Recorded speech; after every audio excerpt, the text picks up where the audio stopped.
Air melajukan motor besarnya dengan kecepatan tinggi, membelah jalan raya yang ramai lancar di tengah kota. Pemuda tampan itu menarik gas motornya kuat-kuat agar bisa cepat sampai di rumahnya. Rasa lengket di tubuhnya membuat dia sungguh merasa tidak nyaman. Motor dia parkirkan di area khusus keluarganya. Dilihatnya mobil sport sang adik, pertanda Bumi sudah lebih dulu sampai di rumah. Hanya butuh waktu 5 menit.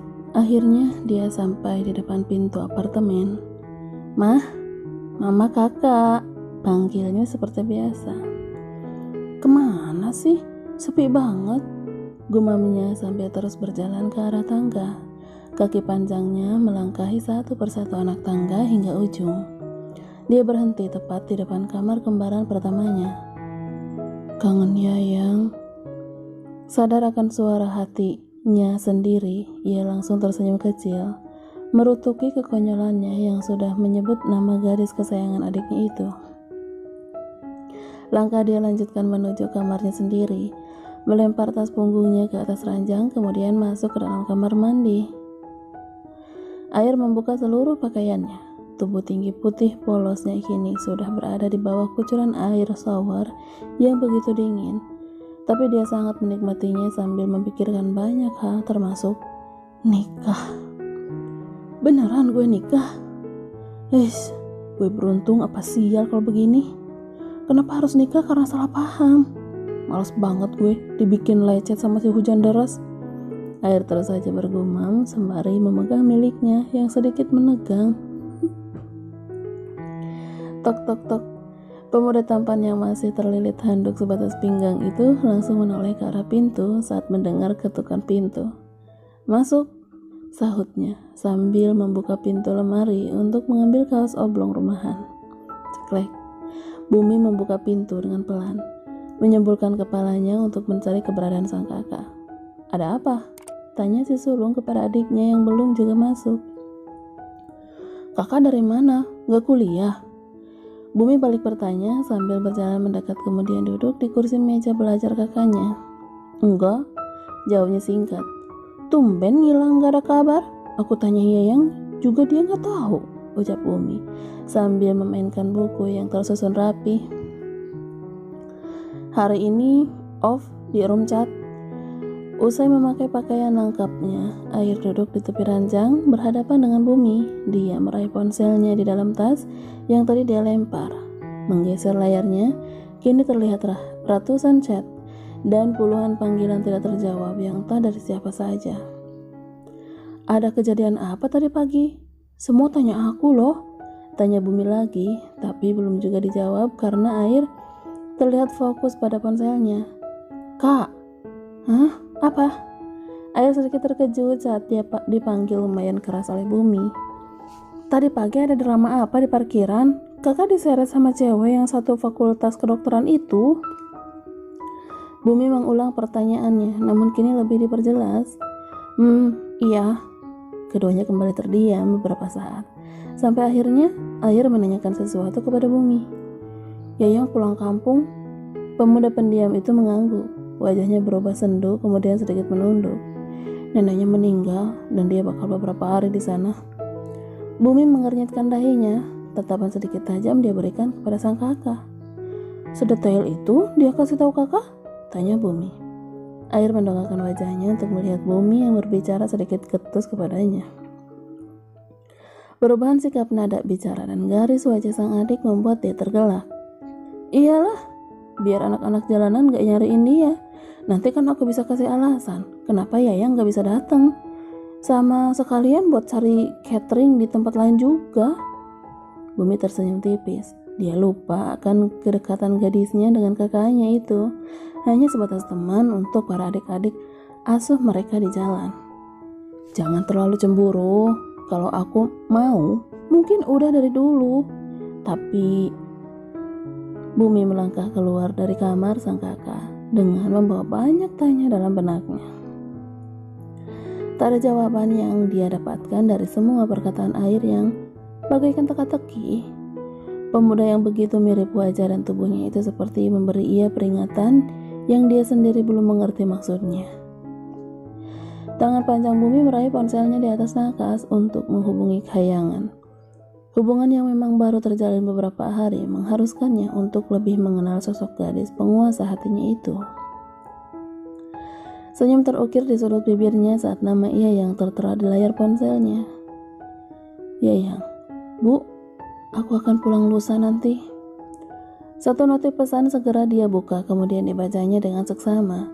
Setelah yakin apa yang dia lihat, kini jarinya langsung mengetik pesan balasan untuk gadisnya, Bumi. "Aku akan menjemputmu ke sana, kirim alamat lengkapnya sekarang." Tak sampai 1 menit, Kahyangan kembali membalas pesannya. Bumi nampak berpikir sejenak di mana tempatnya letak alamat yang diberikan Kahyangan. "Lumayan jauh juga dari sini," gumamnya. Bumi, "Baiklah, aku akan berangkat pagi dari sini."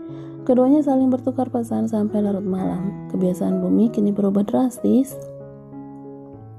Jika dulu dia selalu memegang sebuah kalung sebelum memejamkan matanya, berbeda dengan malam-malam terakhirnya saat ini, yang selalu memandangi wajah cantik sang pemilik kalung. "Aku merindukanmu, Yang." Berbeda tempat, yaitu di lantai bawah ruang tengah, kini ada pasangan kekasih yang baru saja pulang malam-malam di luar. Ada Langit dan Cahaya yang duduk berdampingan di sofa dekat TV. "Kamu istirahat duluan sana," kata Langit sambil mengelus kepala sang kekasih. "Nanti aja, besok abang mau nyusulin papa ya?" Pertanyaan yang sudah 3 kali ditanyakan oleh si bungsu. "Iya Yang, tapi kalau udah beres langsung pulang kok," jelas Langit. Dia tahu saat ini gadisnya sedang merajuk kepadanya. "Ngapain aja di sana?" Langit tertawa sambil mencubit gemas pipi Cahaya saat gadis itu bertanya kepadanya. "Kerja dong, masa ia tidur deh?" jawabnya di sela-sela tawa. "Kan ada papa, ngapain juga abang harus ikut ke sana juga?" keluhnya lagi. Dia masih belum rela sering ditinggalkan. Pekerjaan Langit yang begitu menumpuk setiap harinya membuat keduanya jarang bertemu, jika bukan saat sarapan atau makan malam di rumah. Langit menjelaskan semua yang akan dilakukannya esok di luar kota bersama Reza dalam urusan pekerjaan. Dia akan memimpin rapat untuk pertama kalinya dengan jajaran para pengusaha dalam dan luar negeri.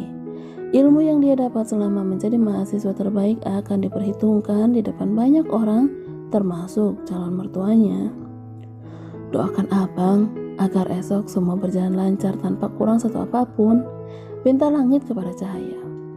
Dia mencium berkali-kali pucuk kepala si bungsu agar esok dia tidak terlalu merindukan gadis kesayangannya itu. "Aku selalu mendoakan abang, tapi doaku yang paling utama adalah abang bisa menjaga mata dan hati abang pada perempuan lain di luar sana. Bukan aku tidak percaya, tapi..." Cahaya menarik nafasnya dalam-dalam setelah dia memotong ucapannya sendiri. Dadanya menjadi sedikit sesak, namun dia mencoba untuk bersikap sebisa mungkin. "Tapi apa? Abang selama ini selalu menjaga hati dan pandangan abang, Dek," jawab Langit meyakinkan. "Tapi aku kurang percaya dengan diriku sendiri, Bang. Aku sadar kalau aku hanya gadis penyakitan yang berharap selalu ada di sisimu di sisa hidupku. Berhenti berbicara seperti itu lagi, atau abang akan pergi meninggalkanmu." Langit memang tak main-main dengan ancamannya. 5 tahun lalu dia pernah pergi sehari semalam tanpa kabar saat Cahaya mengamuk tidak ingin minum obat, padahal saat itu buliran keringat sudah sangat membanjiri tubuh lemahnya. Gadis itu semakin histeris saat semua orang tidak berhasil menemukan abangnya. Tapi dari kejadian itu membuat si bungsu lebih menjaga kesehatannya sendiri. Dia tidak ingin kehilangan Langit lagi. Cukup sekali baginya ditinggalkan pemuda itu. "Maaf, aku hanya takut tidak bisa mengimbangimu nanti. Dengan kondisi seperti ini, apa aku bisa selalu bersamamu, Bang?" ucapnya lirih. Satu tetes air mata sudah jatuh ke pipinya mulusnya. "Jika kamu yang tidak bisa bersama abang, maka abang yang akan bersamamu. Kita akan selalu sama-sama dalam hal apapun itu. Abang tidak akan meninggalkanmu, percayalah." Langit menarik tubuhnya Cahaya agar masuk ke dalam dekapannya. Bahunya yang sedikit berguncang sudah bisa dipastikan jika gadis itu sedang menangis sedih. dan langit hanya bisa memeluknya, memberikan rasa aman dan nyaman untuk si bungsu yang selalu takut dengan akhir hidupnya sendiri. Jika kamu ditakdirkan mendahului abang, kamu cukup menunggu karena abang akan menyusulmu dimanapun itu. Cahaya mendongakkan wajahnya yang basah karena air mata yang terus mengalir. Dia menangisi takdirnya yang tidak bisa seperti orang lain memiliki tubuh kuat dan sehat. Jangan konyol, kalau aku gak ada abang harus tetap jagain mama, pinta Cahaya dengan senyum yang dia paksakan di sudut bibirnya. Bunda kan ada kakak Ai, juga kakak Bu. Terus ada om juga, sedangkan abang cuma punya kamu. Abang gak mungkin sanggup sendirian, jawabnya lirih. Langit memang pasti akan kehilangan arah jika cahaya hilang dari jangkauannya. Gadis cantik itu kembali berhambur memeluk langit. Keduanya saling mendekap seakan tidak rela dipisahkan. Hampir 20 tahun bersama, menekan rasa sampai akhirnya menjalin hubungan di balik sebuah status persaudaraan. Menggenggam erat tangan masing-masing di balik riuhnya gelak tawa keluarga. Hingga pada saat pemuda itu akhirnya dengan lantang mengutarakan inginnya untuk mengakui Cahaya pada dunia, jika gadis kecilnya itu adalah satu-satunya wanita yang selama ini mengisi hatinya. Cahaya adalah akhir tujuan hidupnya. Aku akan bertahan demi kalian, aku janji, bisik Cahaya dengan isak tangisnya.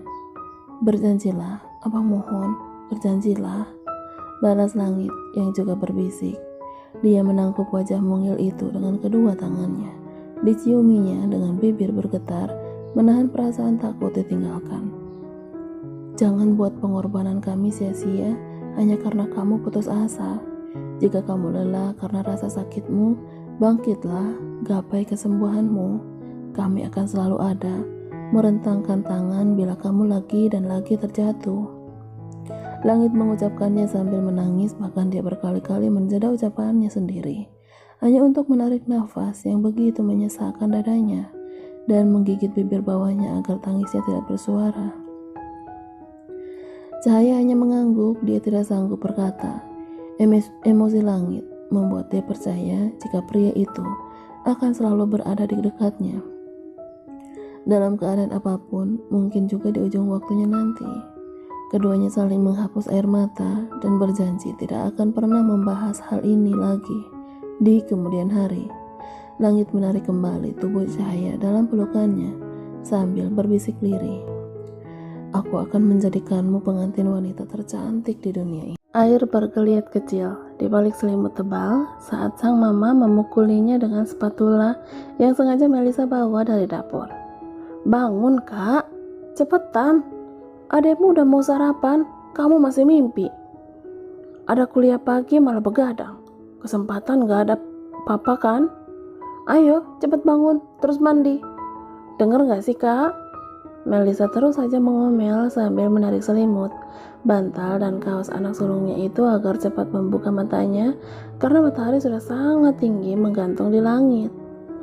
Kakak, sentak wanita yang melahirkannya itu. Apa sih mah?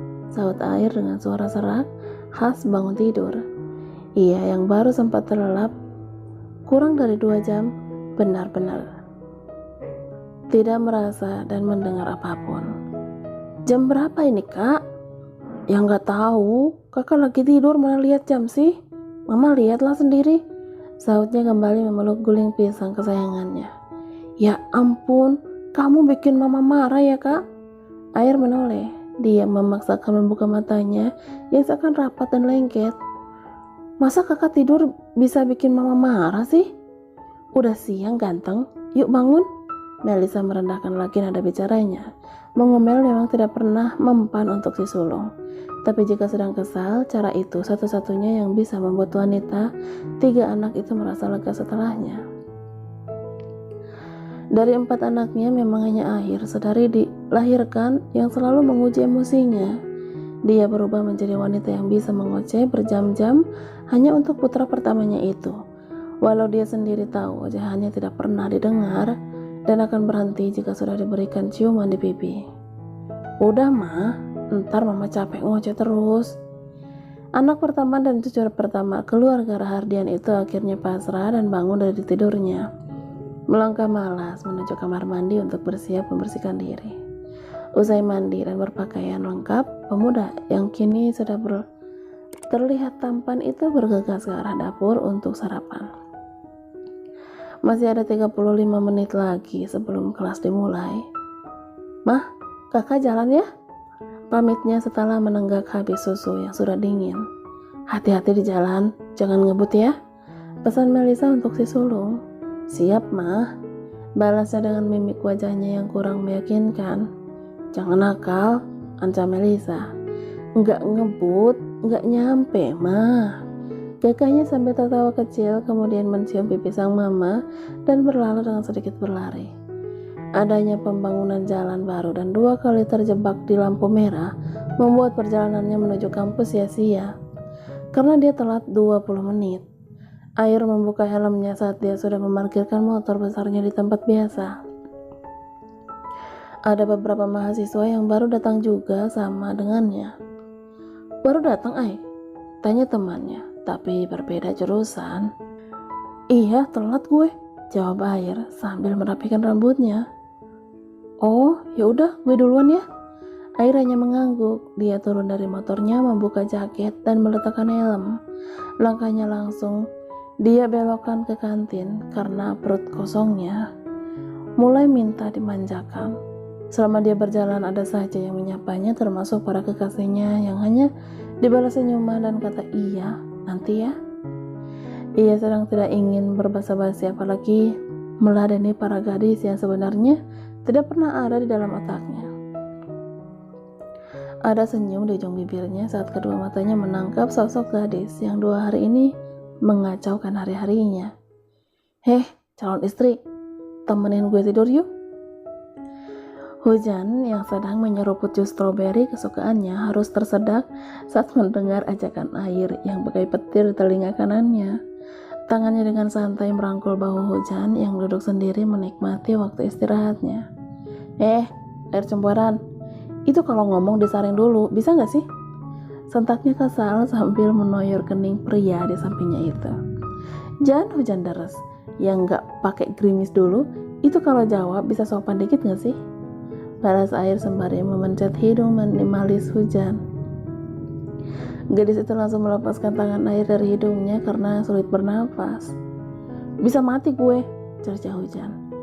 Jangan, belum gue kawinin masa udah mati? Udah sebelum jadi suami dong gue." Kekehnya terus menggoda. Hujan menggeser duduknya agar lebih jauh. Namun dengan keisengan Air, dia pun ikut menggeser juga duduknya sampai gadis itu merapat ke tembok. "Oh, lo mau ngajakin gue mojok?" koda Air dengan senyum menyeringai. Enak aja lo. Ini ngapain kita di sini? Hayo." Hujan yang panik langsung bangun dari duduknya, namun Air dengan cepat menekan bahu gadis itu agar kembali duduk di tempatnya tadi. "Mau kemana?" "Mau ke kelas. Gue masih ada kelas hari ini," jawabnya dengan membuang muka. "Bolos yuk, gue udah tanggung nih," ajak Air. Hujan langsung memicingkan matanya sambil mendengus kesal. "Dasar calon laki gak ada akhlak, ngajakin bolos." Air tertawa sampai kedua matanya menyipit. "Nggak apalah, sekali-kali yuk," ajaknya lagi, langsung menarik tangan Hujan untuk bangun. Hujan yang tidak siap akhirnya hanya ikut bangun tanpa melawan. Kamu mau kemana, Ai?" tanya seorang gadis dengan rok mini berwarna biru muda. Lo lupa apa nggak inget? Aturan jadi pacar gue adalah dilarang tanya gue mau kemana pas gue lagi sama cewek yang lainnya," ucap Air. Gadis itu menghentakkan kakinya kesal sambil membulatkan matanya ke arah Hujan. "Ai, cewek lo marah tuh. Biarin, paling minta putus," saut Air sambil terus menggenggam tangan Hujan. "Lo gak apa-apa diputusin dia?" tanya Hujan, mengingat gadis tadi adalah mahasiswi populer, juga seorang model dan bintang iklan sebuah produk kecantikan. "Masih banyak cadangannya, lo tenang aja," jawabnya santai.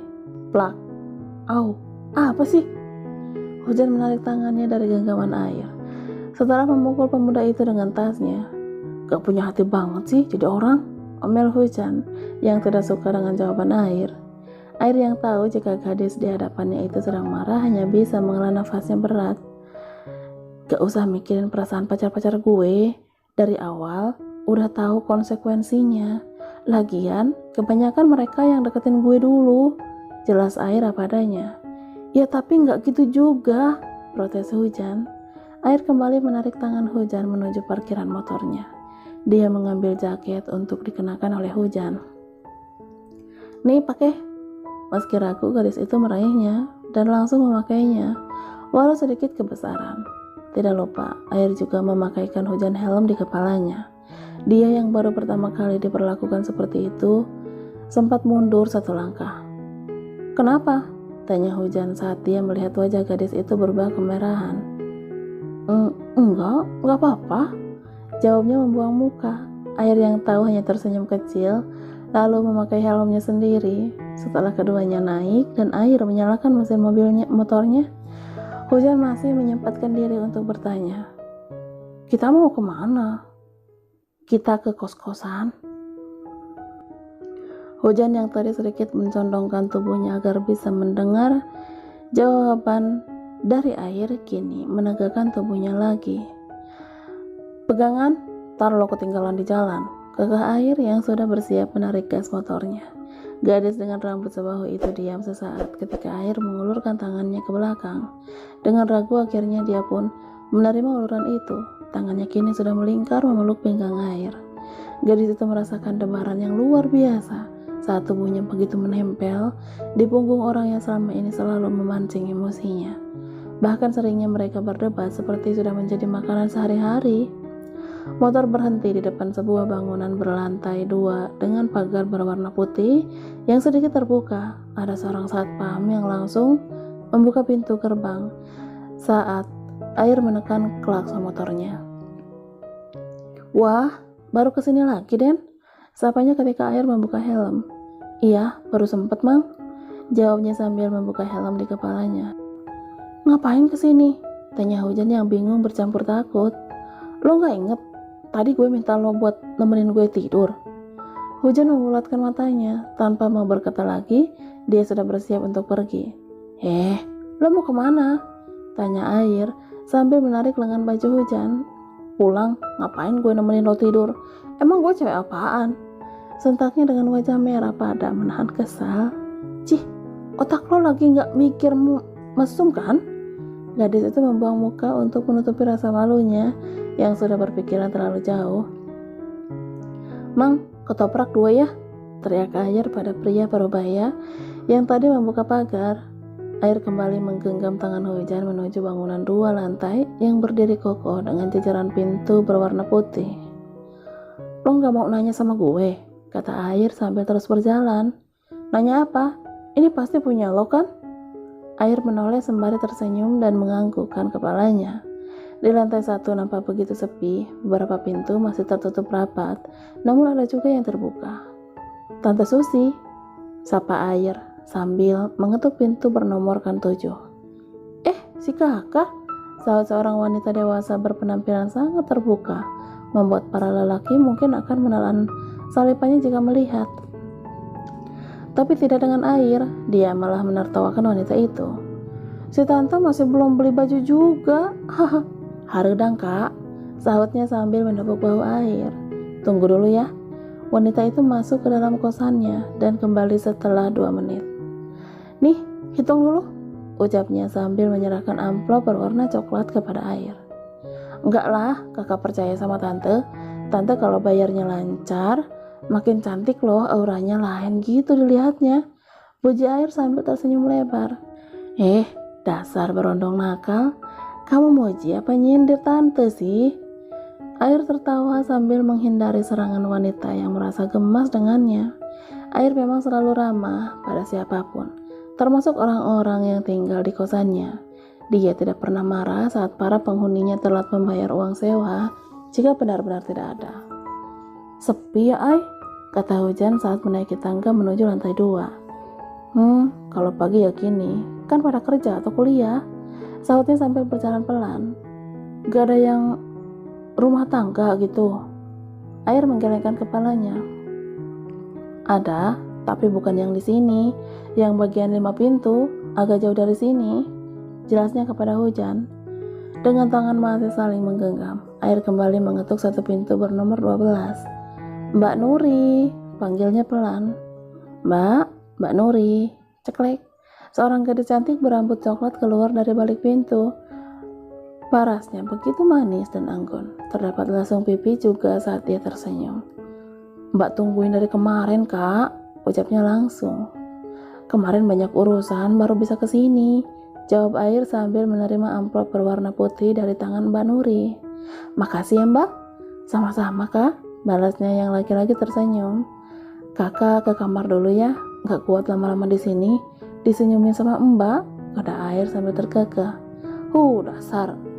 Keduanya melanjutkan langkah sampai ke kamar paling ujung dengan nomor 20. Air langsung membuka pintunya dengan kunci yang dia bawa sendiri. Yuk masuk, gak usah takut, ajak Air. Hujan masih mengekor di belakang pemuda yang sudah melemparkan tasnya ke atas sofa. Begitupun dengan Hujan yang langsung meletakkan tasnya di atas meja kecil. Gue masih ngantuk, gak apa-apa ya di sini dulu. Hujan masih diam bergeming, bingung harus menjawab apa. Sampai kapan? Tanyanya. Sampai sore, tagihan gue masih banyak, jawab Air sambil menghampiri Hujan. Gadis itu mundur saat pemuda yang sedang tersenyum kepadanya semakin mendekat. Dek, jantung Hujan seakan berhenti berdetak ketika tubuhnya sudah merapat ke tembok. Lo mau apa? Tanyanya panik, karena Air kembali mengungkungnya dengan kedua tangan yang menempel di tembok. Gue mau kenalin lo di sini, jadi ibu kos, bisiknya dengan bibir menempel di telinga kanan Hujan.